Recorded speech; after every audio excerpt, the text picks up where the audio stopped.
요즘 전 세계 기업들이 죄다 인도로 몰려가잖아요. 차이나 플러스 원이니 뭐니 하면서요. 그런데 그 14억 인도가 정작 손을 꽉 잡은 나라는 미국도, 중국도, 일본도 아니었거든요. 미, 주, 미를 다 제쳐놓고 한국 앞에 줄을 섰습니다. 자, 여기서 인도가 뭐가 아쉬워서 하실 수 있는데요. 숫자를 보면 이야기가 완전히 달라집니다. 강대국들도 못 잡은 인도의 마음을 하필 한국이 잡은 데는 방산, 기술, 해양 안보라는 세 가지 이유가 있거든요. 그런데 여기서 꼭 짚고 갈 게 하나 있어요. 또 기술만 빼앗기는 거 아니냐 하는 의심. 이번엔 근거를 놓고 냉정하게 따져보겠습니다. 자, 그럼 첫 번째로 짚어야 할 게 있는데요. 인도가 대체 뭐가 아쉬워서 한국한테 손을 내밀었냐는 거예요. 그 답을 이해하려면 지금 인도가 어떤 나라인지부터 정확히 봐야 합니다. 이렇게 물어보시는 분들 많을 거예요. 인도, 아직 소 걸어다니고 못 사는 나라 아니냐고요. 예전 이미지로는 충분히 그렇게 보실 수 있는데요. 그런데 지금 지표를 펼쳐보면 그림이 전혀 다릅니다. 지금 인도의 명목 GDP가 약 4조 달러, 우리 돈으로 5,500조 원이 넘거든요. 한국 GDP의 2배가 넘는 규모예요. 이미 영국을 제친 세계 5위 경제대국이고 IMF는 2026년에 일본까지 추월해서 4위로 올라설 걸로 봅니다. 돈이 몰리는 속도는 더 놀랍습니다. 인도 증시 시가총액이 4조 3천억 달러, 우리 돈으로 6천조 원을 넘기면서 홍콩을 제치고 세계 4위로 올라섰고 이미엔 5조 달러까지 돌파했어요. 우리가 매일 쓰는 아이폰, 이제 4대 중 1대가 인도산이거든요. 2025년에만 인도에서 5,500만 대를 조립했는데 전년보다 53%나 늘어난 숫자예요. 혁신 성적표라고 할 수 있는 세계 지식재산기구 혁신지수도 10년 전 81위에서 지금 38위까지 43계단을 뛰어 올랐습니다. 그러니까 지금 인도는 미국도 중국도 서로 자기 편으로 끌어들이려고 공을 들이는 나라예요. 그런데 인도는 어느 한쪽에 확 붙지 않고 양쪽에 다 걸쳐 있습니다. 이걸 어려운 말로 헤징 전략이라고 하는데요. 쉽게 말하면 주식할 때 한 종목에 다 넣지 않고 분산 투자하는 거랑 똑같은 원리예요. 위험을 한쪽에 몰지 않겠다는 거죠. 그만큼 인도는 지금 아쉬울 게 없는 콧대 높은 나라입니다. 그런데 여기서 숫자를 한 단계 들여다보면 의외의 구석이 하나 보여요. 이 잘 나가는 인도가 사실은 조립만 한다는 겁니다. 아이폰만 봐도 그래요. 인도에서 5,500만 대를 만든다고 했지만 그건 다 만들어진 부품을 가져다 끼워 맞추는 조립이거든요. 비유하자면 밀키트 같은 거예요. 손질된 재료가 배달 오면 데워서 그릇에 담는 거죠. 정작 재료를 처음부터 손질하고 소스를 만드는 기술, 그러니까 쇠물부터 도금까지 다 하는 일관제철이나 조선, 반도체처럼 재료부터 만들어내는 기술은 인도한테 없습니다. 이게 14억 대국이 안고 있는 진짜 약점이에요. 그래서 인도가 이 빈자리를 채워줄 파트너를 찾는 건데 여기서 좀 묘한 역사가 하나 겹칩니다. 6.25 전쟁 때 인도가 제60공수 야전병원 2대 627명을 한국에 보내서 우리 국군과 민간인을 치료해줬거든요. 그때 한국은 1인당 소득이 수십 달러밖에 안 되던 세계에서 가장 가난한 나라였어요. 원조를 받던 처지였죠. 말하자면 고래 싸움에 등 터지던 새우 같은 나라였던 거예요. 그런데 그 새우한테 이제 14억 인도가 먼저 손을 내밀고 있습니다. 돈의 흐름을 따라가 보면 인도가 한국을 콕 집은 첫 번째 이유가 보이거든요. 신뢰인데요. 이게 그냥 듣기 좋은 말이 아니라 숫자로 증명이 됩니다. 신뢰라고 하면 그냥 외교 수사 아니냐고 하실 텐데 인도 사람들 입장에서 한번 생각해 보시면 답이 나옵니다. 인도에 가보신 분들은 아실 거예요. 길거리에 한국 기업 간판이 안 보이는 곳이 없거든요. 인도 사람들이 손에 든 스마트폰, 그 중에 가장 많이 팔리는 게 삼성 갤럭시인데 삼성이 노이다에 지은 공장이 세계 최대급 휴대폰 공장입니다. 여기서만 연간 1억 2천만 대를 찍어내요. 삼성 전 세계 생산량의 30%가 인도 한 곳에서 나오는 겁니다. 도로로 나가보면 현대차가 깔려있죠. 인도는 현대차의 해외 최대 생산기지인데 2024년 한 해에만 76만 5천 대를 만들었어요. 집 안으로 들어가면 냉장고, 에어컨, 세탁기 점유율 1위가 전부 LG입니다. 자, 그러면 이게 왜 중요하냐면 이렇게 수십 년 동안 한국 제품을 쓰면서 인도 사람들 마음속에 하나의 판단이 쌓였다는 거예요. 한국 물건은 믿을만 하다. 이건 몇 년 가지고는 안 만들어지는 감정이거든요. 그런데 이 신뢰가 얼마나 값진 건지는 정반대 사례를 봐야 체감이 됩니다. 바로 중국이에요. 인도는 그동안 싸다는 이유로 중국산 철강을 많이 사왔는데 중국이 자기 나라에서 다 못 판 철강을 정상가보다 훨씬 싸게 인도에 쏟아부었어요. 이걸 덤핑이라고 하는데 쉽게 말하면 재고 밀어내기죠. 처음엔 인도도 싸니까 좋아했는데 이 물량에 인도 자국 철강사들이 다 죽어나기 시작한 겁니다. 참다 못한 인도 정부가 2025년 4월에 칼을 빼들었어요. 중국산 철강에 12% 세이프가드 관세를 물리고 열연 강판엔 반덤핑 관세까지 부과했습니다. 덤핑 물건, 이제 우리 시장에 못 들어오게 문 앞에 통행세를 세운 거죠. 이 사건이 인도에 남긴 교훈은 분명합니다. 싸다고 좋은 게 아니다. 믿을 수 없는 상대와 거래하면 결국 내가 당한다. 그러면 진짜 제조 강국이 되려는 인도가 반드시 필요한 그 철강을 이제 누구한테서 구해야 했을까요? 여기서 한편의 드라마 같은 이야기가 나옵니다. 포스코 이야기예요. 포스코가 인도를 지켜본 세월이 무려 22년입니다. 강산이 2번 바뀌는 시간이죠. 시작은 2005년이었어요. 오디샤주에 120억 달러, 그러니까 우리 돈 16조 원 넘는 규모로 연 1200만 톤짜리 제철소를 짓겠다고 양해각서까지 맺었습니다. 그런데 토지 수용이 안 되고 주민들이 반대하고 환경 규제에 걸려서 이게 결국 좌초됐어요. 다른 회사 같았으면 진작에 접었을 겁니다. 여기서 이렇게 물으실 수 있어요. 포스코 또 당하는 거 아니냐? 실제로 2024년에 인도 제철소를 재추진할 때 언론에 포스코 또 이용당하나 하는 회의론 기사 제목까지 나왔거든요. 22년을 헛돈 이력이 있으니 시장이 못 믿는 게 당연하죠. 그런데 이번엔 구조가 다릅니다. 2005년 실패의 원인이 뭐였냐면 토지 수용하고 주민 반대였잖아요. 이번엔 그걸 아예 설계 단계에서 지웠어요. 인도 1위 철강사인 JSW 스틸과 50대 50으로 손을 잡았습니다. 남의 나라에서 혼자 땅 사려다 부딪히던 걸 현지 최강자를 파트너로 끼고 기존 부지를 활용하는 방식으로 바꾼 거예요. 그리고 2026년 4월 20일 뉴델리에서 포스코와 JSW가 합작 투자 계약에 최종 서명합니다. 22년 만이었어요. 규모를 한번 보시죠. 총 사업비가 10조 7천억 원, 포스코 목만 5조 4천억 원입니다. 조각 600만 톤짜리 일관제철소예요. 원래 500만 톤으로 잡았다가 인도 시장 성장성을 보고 20% 키운 거죠. 2031년 준공이 목표입니다. 22년을 기다린 게 더 큰 선물로 돌아온 셈이에요. 그런데 여기서 일관제철소가 왜 대단한지를 짚어야 합니다. 이게 그냥 철 만드는 공장이 아니에요. 땅에서 캔 철광석을 녹이고 불순물 걸러내고 굳혀서 자동차나 배에 쓸 완제품 철강으로 만들기까지 그 전 공정을 한 공장 안에서 처음부터 끝까지 다 해내는 시설입니다. 이걸 지을 수 있는 나라가 세계에 몇 안 돼요. 엄청난 기술과 자본, 오랜 경험이 있어야 하거든요. 인도가 왜 하필 포스코를 원했는지 이제 이해가 되실 겁니다. 돈은 미국이 더 많았을지 모르고 값은 중국이 더 쌌을지 모르죠. 하지만 22년을 한결같이 바라봐온 진심하고 수십 년 쌓아온 신뢰는 하루아침에 흉내낼 수 있는 게 아니거든요. 이런 식으로 돈의 흐름을 짚어주는 브리핑이 필요하시면 구독을, 뒤에 나올 역전 장면이 궁금하시면 좋아요 부탁드립니다. 자, 그럼 사는 쪽이 먼저 찾아왔다는 그 시장으로 가보겠습니다. 자, 사는 쪽이 먼저 찾아왔다는 그 시장, 여기서 한 장면을 떠올려 보시면 됩니다. 보통 거래라는 건 파는 쪽이 아쉬운 소리를 하면서 상대를 찾아가잖아요. 물건 좀 봐달라, 우리랑 계약 한번 검토해달라, 이렇게요. 그런데 이번엔 그 그림이 완전히 뒤집혔습니다. 인도 항만해운수로부, 석유 천연가스부, 그리고 타밀나두 주정부 관료들이 줄줄이 한국 조선사를 먼저 찾아온 거예요.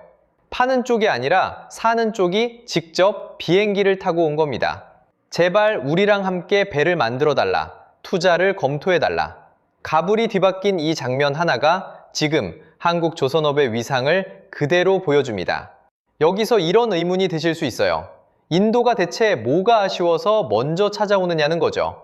이유를 따져보면 답이 명확합니다. 인도 조선업은 지금 세계 18위권입니다. 그런데 목표는 완전히 다른 곳에 있어요.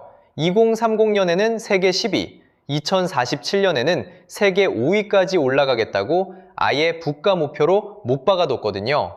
문제는 배 만드는 기술이 그 목표를 도무지 못 따라간다는 겁니다. 그래서 인도 정부가 돈부터 풀었어요. 우리 돈으로 약 4조 원, 30억 달러 규모의 해양개발 펀드를 만들었고요. 배를 짓는 계약에는 최대 20에서 30%까지 보조금을 얹어주기로 했습니다. 나라가 작정하고 판을 깔아준 거죠. 그런데 돈으로 판을 깔았다고 배가 나오는 건 아니잖아요. 정작 그 크고 복잡한 배를 어떻게 만드는지 기술이 없었던 겁니다. 그렇게 판을 깔아놓고 인도가 손을 내민 상대가 바로 한국입니다. HD 한국조선해양이 인도 코친조선소와 포괄협력 양해각서를 맺었어요. 설계부터 기술, 인력 양성까지 통째로 함께하기로 한 대규모 협력입니다. 여기에 타밀나두에는 새 조선소를 짓는 배타적 협약까지 더해졌고요. 상선은 물론이고 군함까지 함께 만들기로 했습니다. 인도가 그토록 목말라 하던 걸 한국이 채워주게 된 셈이죠. 그런데 여기서 이런 말씀하실 수 있어요. 조선 기술까지 다 가르쳐주면 예전에 다른 나라에서 겪었던 것처럼 결국 뒤통수 맞는 거 아니냐? 충분히 걱정될 만한 지점입니다. 하지만 조선업은 좀 결이 달라요. 배를 설계하고 건조하는 노하우 자체가 수십 년 쌓아야 겨우 손에 잡히는 진입장벽이거든요. 인도 입장에선 우리 없이는 2047년 세계 5위라는 목표 자체가 성립이 안 됩니다. 그러니 협력 기간이 짧을 수가 없어요. 물론 핵심 설계를 어떻게 지키느냐, 이건 또 다른 이야기인데 그 부분은 뒤에서 따로 짚어드리겠습니다. 배만 있었던 게 아닙니다. 인도가 또 한 번 한국의 문을 두드린 곳이 반도체예요. 삼성과 SK하이닉스, 이 두 회사가 세계 메모리 반도체 시장의 절반이 넘는 몫을 쥐고 있죠. 인도는 이 기술을 자기 손에 넣고 싶어 했습니다. 그런데 반도체라는 게 공장 하나 짓는다고 뚝딱 나오는 물건이 아니에요. 훈련된 인력, 특수 소재, 정밀 검사 장비, 그리고 수십 년 쌓인 노하우까지 이 모든 게 하나의 생태계처럼 맞물려 돌아가야 합니다. 나무 한 그루 심는다고 숲이 되는 게 아니라 흙과 물과 햇빛이 오래 어우러져야 비로소 숲이 되는 것과 같아요. 그 생태계를 통째로 가진 나라가 세계에 몇 없는데 그중 하나가 한국인 거죠. 그래서 모디 총리가 한국 기업들에게 반도체와 전기차 투자를 직접 요청했습니다. 인도 스스로 아쉬운 소리를 하며 손을 내민 겁니다. 그런데 말이죠. 물건과 기술 거래에서 끝났으면 미국이나 일본도 할 수 있었을 겁니다. 인도가 굳이 한국이어야 했던 세 번째 이유, 여기가 핵심입니다. 자, 물건과 기술까지 봤는데요. 사실 세 번째 이유가 미국도 일본도 못 따라온 진짜 핵심입니다. 바로 무기예요. 무기는 그냥 물건 하나 파는 게 아니라 그 나라 안보를 20년, 30년 같이 책임지겠다는 계약이거든요. 그래서 무기를 누구한테 사느냐를 보면 그 나라가 진짜 손을 잡은 상대가 누군지 보이는 겁니다. 여기서 먼저 짚어야 할 게 인도가 세계에서 무기를 제일 많이 사는 나라라는 점이에요. 그런데 그동안 인도 무기의 절대 다수가 러시아산이었습니다. 한때 러시아 의존도가 62%에서 76%까지 갔었거든요. 그런데 이게 최근에 36%까지 뚝 떨어졌어요. 왜 이렇게 급락했을까요? 우크라이나 전쟁에서 러시아 무기 성능이 그대로 노출됐고 전쟁 중이다 보니 공급도 불안해진 겁니다. 인도 입장에선 믿고 있던 주력 공급처가 흔들린 거예요. 자연스럽게 새 공급선을 찾아야 하는 상황이 된 거죠. 그때 인도가 실제로 검증해 본 게 우리 K9 자주포입니다. 인도는 이 K9한테 바지라, 그러니까 천둥의 신이라는 이름까지 붙였어요. 그런데 여기서 중요한 건 이름이 아니라 검증 과정이에요. 인도가 중국과 국경을 맞댄 라다크 고지대, 그 험한 곳에서 K9 성능 평가를 직접 돌려봤거든요. 그리고 그 평가를 통과한 다음에 추가로 100문을 더 사기로 결정했습니다. 금액이 726억 8,700만 루피, 우리 돈으로 약 1조 2,500억 원이에요. 순서를 다시 보세요. 실전 조건에서 시험에 보고 통과하니까 계약을 늘린 겁니다. 실전 검증이 계약을 만든 거죠. 그리고 이 물량, 인도 밖에서 만드는 게 아니라 구자라트에 있는 L&T 현지 생산 시설에서 찍어냅니다. 이게 왜 미국이 아니라 한국이냐? 여기가 핵심이에요. 미국 무기는 일단 비쌉니다. 그리고 기술은 웬만해선 안 넘겨줘요. 사가라. 근데 만드는 법은 안 알려준다는 거죠. 반면에 한국은 현지에 공장을 지어주고 기술까지 이전해줍니다. 인도가 그렇게 원하는 메이크 인 인디아, 그러니까 우리 땅에서 우리가 직접 만든다는 그림을 실제로 실현시켜주는 조합이 지금으로선 한국밖에 없는 거예요. K9만 그런 게 아닙니다. 3,000톤급 이상 잠수함을 독자 설계할 수 있는 나라가 미국, 독일, 프랑스, 한국 정도로 손에 꼽히는데요. 인도 차세대 잠수함 도입 사업 P-75I에 하나오션 장보고 3급이 유력 후보로 올라 있습니다. 자, 여기서 이렇게 물어보실 수 있어요. 무기 수출이 나랑 무슨 상관이냐? 북봉 얘기 아니냐 싶으실 텐데요. 그런데 이게 우리 지갑 문제로 연결되면 얘기가 달라집니다. 지금 인도가 EU하고 FTA를 맺으면서 유럽차 관세가 낮아지는 상황이거든요. 인도 시장에서 잘 팔던 현대차, 기아차가 유럽차한테 가격 경쟁으로 밀릴 수 있다는 뜻이에요. 이때 방산이 협상 지렛대가 됩니다. 국방을 같이 책임져 줄 테니 한인도 세파 협상에서 우리 자동차 관세도 손봐달라고 카드를 거는 거죠. 방산 계약 한 건이 우리 수출 기업 관세로 연결되는, 그러니까 결국 우리 경제로 돌아오는 구조인 겁니다. 여기에 에너지까지 맞물립니다. 한국은 에너지 수입 의존도가 90%대예요. 석유도, 가스도 거의 전량을 밖에서 사오는 나라죠. 그런데 인도는 나프타 같은 석유화학 원료를 안정적으로 공급해주기로 이번에 합의했고요. 인도양은 세계 주요 해상 교역로이기도 합니다. 서로 필요한 걸 채워주는 관계인 거예요. 이쯤 되면 이건 단순한 무기 거래가 아니라 안보와 에너지가 얽힌 동맹입니다. 정리하면 1950년대에 우리한테 의료부대를 보내주던 인도가 이제는 자기 나라 안보를 한국한테 맡기고 있는 거예요. 원조받던 새우가 14억 대국의 안보를 책임지는 돌고래가 된 셈이죠. 자, 여기까지가 인도가 한국 앞에 줄 선 3가지 이유입니다. 그런데 숫자를 보면 이야기가 달라지는데요. 정작 중요한 건 그래서 우리가 뭘 얻느냐거든요. 그래서 우리가 뭘 얻느냐? 사실 이게 제일 중요한 질문이잖아요. 제철도 조선도 다 퍼주는 것처럼 보이는데 그럼 정작 우리 손에 쥐어지는 건 뭐냐는 거죠. 숫자로 답을 드릴게요. 두 나라 교역 규모가 지금 270억 달러, 우리 돈으로 약 38조 원 수준이거든요. 이걸 2030년까지 2배로 늘리기로 합의했습니다. 500억 달러, 그러니까 약 70조 원까지 키우겠다는 거예요. 이게 그냥 구호로 끝나는 약속이 아니라 기업들끼리 맺은 실무 계약, 그러니까 민간 MOU만 20건이 넘게 붙었습니다. 여기에 두 나라 산업장관이 직접 챙기는 협력기구까지 새로 만들었고요. 특히 눈여겨보실 대목이 자유무역협정 협상이에요. 이게 2024년 7월 10일차 협상을 끝으로 사실상 멈춰 있었거든요. 그런데 이번 정상회담이 계기가 돼서 2026년 5월에 12차 협상이 다시 열립니다. 멈췄던 관세 인하 논의가 되살아난 거죠. 우리 기업이 인도에 물건을 팔 때 붙는 세금 벽이 낮아진다는 뜻이니까 이건 교역 숫자에 직접 꽂히는 이야기입니다. 그럼 이게 진짜 돈이 되긴 하느냐? 이미 증명한 회사가 있어요. LG전자 인도 법인이 2025년 10월에 뭄바이 증시에 상장하면서 1조 8천억 원을 조달했거든요. 청약 경쟁률이 54배였는데 이게 인도 IPO 역사상 2번째로 높은 기록이었습니다. 인도 투자자들이 한국 기업 물건에 돈을 싸들고 줄을 섰다는 거예요. 실적도 따라옵니다. 이 인도 법인 순이익이 3,523억 원, 전년보다 45.8% 늘었어요. 인도에서 번 돈이 장부에 실제로 잡히고 있다는 겁니다. 14억 시장 교두보라는 말이 그냥 하는 소리가 아니었던 거죠. 자, 그런데 여기서 냉정하게 짚어야 할 게 있습니다. 인도가 마냥 장밋빛이냐? 그건 아니거든요. 세계 혁신 지표를 보면 인도는 인프라가 61위, 제도가 58위, 기업 고도화가 64위예요. 규제도 복잡하고 도로나 항만 같은 기반 시설도 약하고 숙련 인력도 부족합니다. 실제로 우리 기업들이 현지에서 겪는 애로가 여기서 나오는 거예요.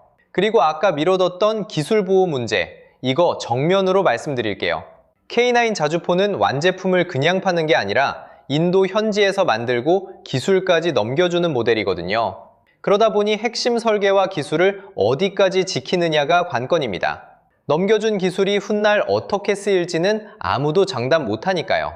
다만 우려만 하고 말 일은 아닙니다. 어떻게 관리하느냐를 지켜봐야 할 사안인 거죠. 그럼 앞으로 뭘 보면 되느냐? 3가지만 기억하시면 됩니다. 첫째는 포스코 오디샤 제철소가 실제로 삽을 뜨느냐예요.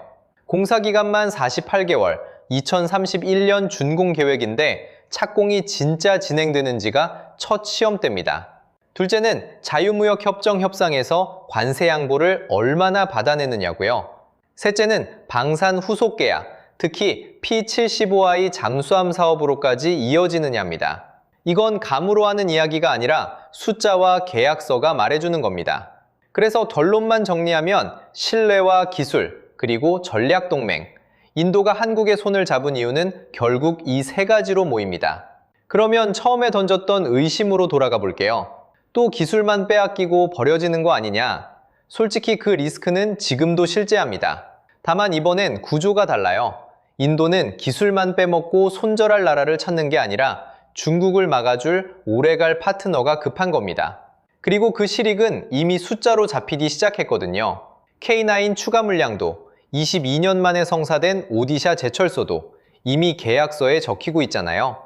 여기서 잠깐 시계를 뒤로 돌려볼게요. 1950년 우리 1인당 소득은 수십 달러였습니다. 지금 돈으로 몇만 원 수준이에요. 그 6.25 전쟁 때 인도가 야전병원을 보내 우리 부상병을 치료해주던 나라가 대한민국이었습니다. 그런데 2026년 뉴델리에서는 이재명 대통령이 모디 총리에게 이렇게 말했어요. 소년공과 차장수가 만나 오랜 친구를 만난 것처럼 반갑다고.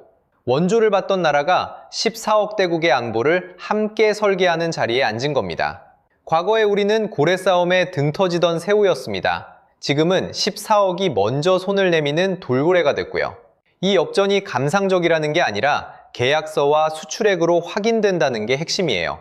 그래서 돈의 흐름을 따라가 보면 앞으로 확인할 신호는 3개입니다. 포스코 오디샤 착공이 실제로 삽을 뜨는지, 세파 관세 협상이 우리 자동차 관세를 낮추는지, 그리고 잠수함 계약이 도장을 찍는지. 이 셋이 움직이는 순간 오늘 이야기가 말이 아니라 숫자로 바뀝니다.